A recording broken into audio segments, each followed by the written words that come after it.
নমস্কার বন্ধুরা, চলে এলাম আবার একটি নতুন রেসিপি নিয়ে। আজ আমি আপনাদের করে দেখাচ্ছি টমেটোর চাটনি। বাজারে শীতকালে এই সময় প্রচুর টমেটো পাওয়া যায়। এইভাবে একবার চাটনি করুন, দেখবেন ভীষণ ভালো লাগবে খেতে। আপনারা সবাই টমেটো চাটনি করে থাকেন, আমি কিভাবে করেছি সেটাই আজকে আপনাদের কাছে শেয়ার করছি। চলুন তাহলে করে দেখাই। প্রথমে আমি কড়াইতে দিয়ে দিয়েছি সর্ষের তেলের মধ্যে একটি শুকনো লঙ্কা টুকরো করে দিয়েছি 5 ফোড়ন। আর এবার আমি দিয়ে দিচ্ছি টমেটোটাকে ছোটো ছোটো করে কেটে নিয়েছি। দেখুন এভাবে কেটে নিতে হবে। টমেটোটা দিয়ে দিলাম। এবার আমি এর মধ্যে দিয়ে দেব সামান্য লবণ আর একটুখানি হলুদ। লবণ আর হলুদ দেওয়ার এই ভিডিওটা আমি স্কিপ করে গেছি, তাই আপনাদের সামনে আনতে পারলাম না। এবার আমি লবণ আর হলুদ দিয়ে একটি ঢাকনা দিয়ে গ্যাসের আঁচটা কমিয়ে ঢেকে 10 মিনিট বাদে আমি চলে এলাম। ঢাকনা খুলে নেব। দেখুন টমেটোটা সেদ্ধ হয়ে গেছে, প্রচুর জলও বেরিয়েছে টমেটোর থেকে। গ্যাসের আঁচটা যেহেতু কমানো ছিল, টমেটোটা ভালো মতোই সেদ্ধ হয়ে গেছে।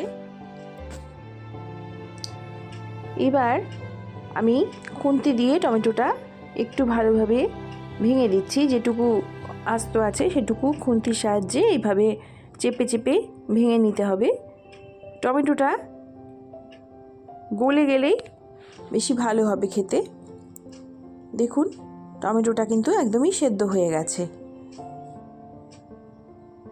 এই পর্যায়ে আমি এখন এর মধ্যে দিয়ে দেব চিনিটা আমি নিয়েছি এখানে। দেখুন এই বাটির 1 বাটি চিনি আমি নিয়েছি আমার টমেটো অনুযায়ী। আপনারা যে যেমন টক খেতে পছন্দ করেন সেরকমই চিনিটা দেবেন। আমি এইখানে এইটুকু পরিমাণে চিনি দিলাম, এর থেকে বেশি চিনি আমি দেব না। এবার আমি চিনি দিয়ে ভালো করে মিশিয়ে নিচ্ছি। দেখুন চিনি দেওয়ার পরে আরও জল বেরিয়েছে। চিনির রসে টমেটোটা পুরোই মজে গেছে। এবার আমি এর মধ্যে দিয়ে দেব পাতিলেবুর রস। 2 পাতিলেবু আমি এখানে রস বানিয়ে নিয়েছি, এটা দিয়ে দিলাম। পাতিলেবুর রস দেওয়া হয়ে গেছে, ভালো করে নেড়ে নিয়েছি।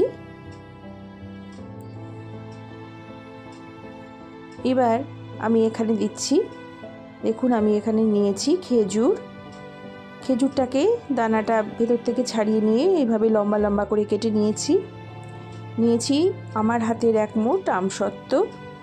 আর নিয়েছি কিশমিশ। এই দেখুন এইটুকু কিশমিশ আমি এখানে নিয়েছি। এই কিশমিশ, আমসত্ত্ব আর খেজুর এবার আমি টমেটোর মধ্যে দিয়ে দেব। টমেটোর মধ্যে সব কিছু দেওয়া হয়ে গেছে, ভালো করে মিশিয়ে নিচ্ছি। খুব সহজে হয়ে যায় এই চাটনি। আপনারাও এইভাবেই চাটনি টমেটোর করেন হয়তো। যারা এইভাবে না করে খেয়েছেন তারা একবার এইভাবে করে খেয়ে দেখবেন, ভীষণ ভালো লাগে।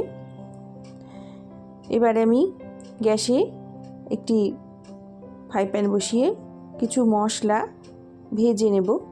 প্রথমে দিলাম একটা তেজপাতা, একটা শুকনো লঙ্কা, 1 চামচ জিরে, গোটা জিরে, আর 1 চামচ গোটা ধনে। মশলাগুলোকে ভালো করে ভেজে আমি মিক্সিতে গুঁড়ো করে নেব। একটু রসা থাকতেই আমি টমেটো চাটনিটাকে নামিয়ে নেব। বেশি টানাবো না, তাহলে জেলির মতো হয়ে যাবে। আরও শুকনো হয়ে গেলে জেলির মতো হয়ে যাবে। যেহেতু এটা আমি চাটনি করছি সেই জন্যে এর থেকে বেশি আর আমি টানাবো না, একটু রস থাকতেই নামিয়ে নেব। এবার আমি দিয়ে দিলাম ভাজা মশলাটা কিন্তু আমি মিক্সির মধ্যে মুখ আটকে রেখেছিলাম, নাহলে গন্ধটা চলে যাবে। আর একটা জিনিস আমি এখানে দিচ্ছি, সেটা হচ্ছে আমাদা। এখানে আমি 1 ইঞ্চি মতো আমাদা নিয়েছি। আমাদাটা ঘষে নিয়েছি গ্রেটারে। আমাদাটা আমি একদম শেষে দেব। এইভাবে শেষে আমাদাটা দিলে আমাদার গন্ধটা দুর্দান্ত আসে। চাটনিটা আমাদার জন্যে আরও স্বাদটা বাড়িয়ে দেয়। এইভাবে আমাদা দিয়ে টমেটোর চাটনি আপনারা করে খেয়ে দেখবেন, দুর্দান্ত লাগে বন্ধুরা। এবার আমার চাটনিটা হয়ে এসেছে, গ্যাসটা বন্ধ করে দেব। চাটনিটা আমি নামিয়ে নিচ্ছি বাটিতে। দেখুন কি সুন্দর দেখতে হয়েছে, খেতেও দুর্দান্ত হয়েছে। আপনারা এইভাবে বাড়িতে টমেটো চাটনি করে খেয়ে দেখবেন। টমেটোর চাটনি তো সবাই করে খান, কিন্তু এইভাবে আমি যেমন করে করেছি এইভাবে একবার করে খেয়ে দেখবেন, দুর্দান্ত লাগে খেতে। আর আমাদার গন্ধটা এত সুন্দর লাগে যে চাটনির টেস্টটাই বদলে যায়। এখন বাজারে টমেটো প্রচুর আছে, একবার এইভাবে চাটনি করে খেয়ে দেখবেন। এতক্ষণ আমার সাথে যে সকল বন্ধুরা রয়েছেন তাদের জানাই অসংখ্য অসংখ্য ধন্যবাদ। সবাই ভালো থাকবেন, সুস্থ থাকবেন। আমি আবার একটি নতুন ভিডিও নিয়ে কোনো সময় আপনাদের সামনে চলে আসব। নমস্কার।